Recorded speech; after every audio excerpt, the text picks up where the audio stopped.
1 week from today, it will be Christmas, and in this next week, we know that a lot of you will be out finishing up your Christmas shopping. A lot of you will be trying to avoid temptation to spend too much.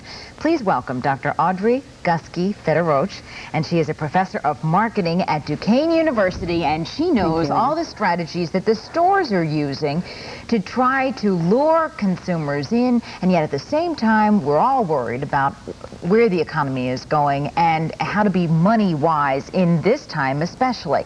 So let's get started with how are consumers spending this holiday season? Are there indicators of whether this is going to be a good season for retailers? Well, there have been indicators, and unfortunately, it doesn't seem like it's going to be a very good season. They were predicting a very slow Christmas sales, and that's what's been happening, unfortunately, for retailers. Right, unfortunate for retailers, but it is really evidence of a concern the consumers have that we don't know where the economy is Exactly. going. The consumer confidence has really dropped over the past couple months significantly, and as a result, consumers aren't spending. They're concerned about their job security. They're concerned about a lot of different things. So as a result, they don't want to spend money that they're afraid they either don't have or aren't going to have in the future. So what kinds of strategies might we be seeing in the next week or so from retailers to try to get consumers to say, hey, we do have confidence, we are going to spend? Well, we've seen a lot already. I think we've been seeing them since about October now, where the sales started occurring very much, and a lot of big promotions by retailers. What retailers are hoping to do is pull these consumers into the store and get them there. They're assuming once consumers are in the store, they're going to start spending money. So I think in these last couple of days, there's going to be a lot of discounts, a lot of very good prices, so consumers can really get their value for their money. It was interesting. Bill and I were shopping on Saturday. We were in a department store, and in fact, they had drawings every few hours to give away money, and you could put your name in a fishbowl. And one woman said, my daughter won at, I don't know, it was like 11 o'clock in the morning. It was then 3 or 4 in the afternoon. She said, so we stuck around to see if we could win again. Sure. And if you stay in the store, I guess the theory is, if the longer you stay in the store, the more your resistance breaks down and you spend. It's very much like grocery shopping. They say the longer a grocery store shopper stays in the store, the more they're going to spend. The more you're going to spend if you're in the store. And a store, too, is putting out all kinds of ads about they're going to have black-tied doormen, and they're going to wrap all of the gifts. Can we expect a greater degree of service in this final week? Well, hopefully, sure. Consumers are looking for convenience. They're pressured. They're trying to get the tree up. They're trying to get the decorations up. Amen. They're trying Not to mention baking the Christmas cookies. Exactly. So as a result, consumers are looking for any help they can get at this point. So if they're going to wrap the presents, if they would even buy the presents for a lot of consumers, they would be very happy with that as well. What's the best strategy for people who are looking for the best bargains? Because we've seen, for example, a number of night sales in this holiday season. Is there a chance that prices will drop even more before Christmas? It's hard to tell, depending upon which store you're in, that might possibly be happening. I would say if consumers haven't finished their shopping, they should probably get out there and not wait for last-minute sales, because there's extremely good prices out there at this point, so they really should take advantage of it now. Strategies for shopping. What can a consumer do at this point? Well, my advice is go in there with lists. If you go in there browsing and shopping, chances are you're going to do a lot of impulse buying, and that could be hazardous to your pocketbook. So as a result, if you go in with at least particular ideas of gifts that you want to purchase, that's probably your best start. Go in with a budget. Have a set amount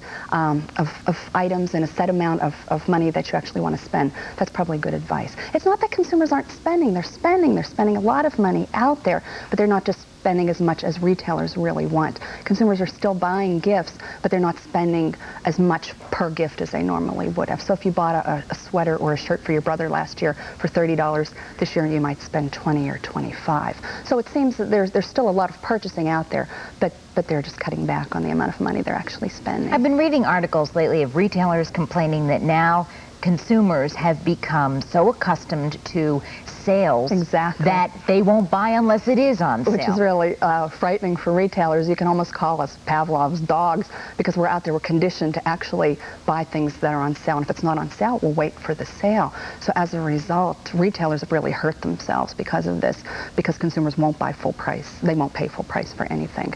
So it's, you know, it's good for consumers, but for retailers, it could be very frightening. Well, but tell the truth. I mean, since you're probably on the inside of of how stores market themselves. If we're so conditioned to sales, and if merchants are worried about their profit margins, don't they just up the price so that when they discount, yes, it looks like a discount, we think it's on sale, we think we're getting a deal, but in fact they're having the same profit margins? Well, in a way that happens a little bit. Retailers will up the price a little bit, but chances are the prices are very good and they're not making as much profit per item as they had in the past. So it's really a consumer's market. It's a buyer's market out there. A buyer's market. Exactly. What will that mean, though, heading into the new year?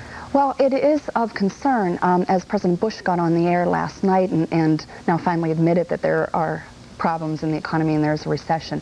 It's a little bit of concern to economists and marketers. So we'll have to just really watch as to what's happening. Unemployment's going up. So it doesn't seem like it's going to be too rosy a picture in '92. Do you see that people are going to have less consumer confidence in the months ahead? I mean, here in the top of this show, we just heard about the GM layoffs, and GM is also talking about companion white-collar layoffs that would go beyond 10,000 in the new year. I think it's going to continue for quite a while, the fact that consumers don't have confidence in the economy. And it's very much a vicious cycle. The less confidence consumers have, the less they spend, and then this just gets to be, you know, over and over again. And people say this is a bad thing. We've seen ads in even USA Today from major corporations saying, please, just buy something and give a vote of confidence in the economy.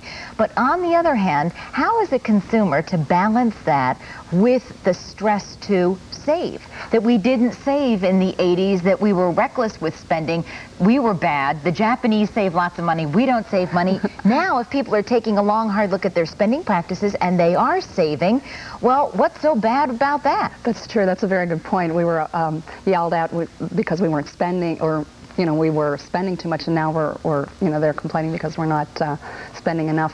Consumers basically have to balance it themselves and figure out what's important for their family and their budget, and really just come up with their best plan of attack. The best thing is to budget and determine what your expenses are going to be over the next couple of months. Are you spending less this season?